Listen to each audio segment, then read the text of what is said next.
Oh, hiya, Ilia here, GIO Landscapes. Finished a bit of brickwork repair. A couple of bricks at the top here. It's about a month later. It's starting to darken a little bit. A bit of algae and lichen covering it.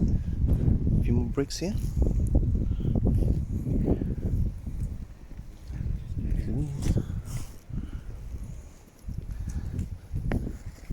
And readjusted the gate as it wasn't quite closing. It's a bit wedged. So reinstalling this top bit here.